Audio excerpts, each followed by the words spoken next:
Овој француски брз воз може да постигне 574 км на час. Но рекордот го носи овој јапонски воз со 581 км на час. Кина брзо фаќа чекор.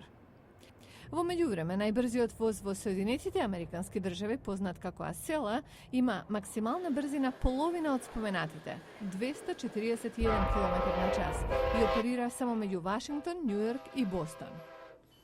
Само половина од возовите во САД можат да развијат брзина од 170 км на час.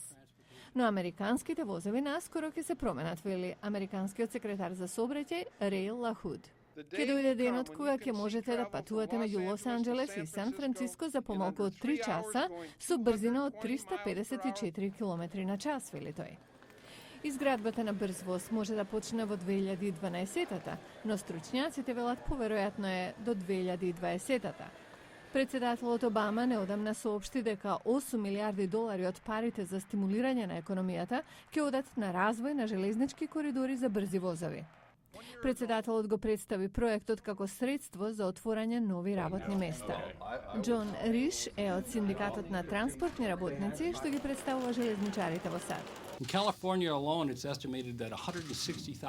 Само во Калифорнија се проценува дека ќе бидат креирани 160.000 работни места во градежништвото за изградба на тие железнички коридори. Проектот ќе развие 13 коридори во густо населени области. Но само оние во Калифорнија и во Флорида ќе бидат навистина за брзи возови, зашто шините ќе бидат специјално направени за нив. Стив Калм од Амтрак вели: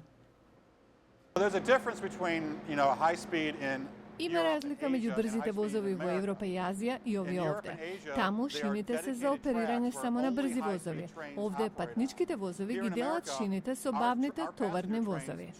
Групите за заштита на животната средина го поздравија проектот зашто ќе придонесе за заштита на гориво и развивање екобизнес. А критиката вели дека со 8 милиарди долари ќе се започнат многу мали проекти кои ќе останат незавршени. Подржувачите пак велат дека ова ќе биде основа за нов вид мрежа за масовен транспорт во САД.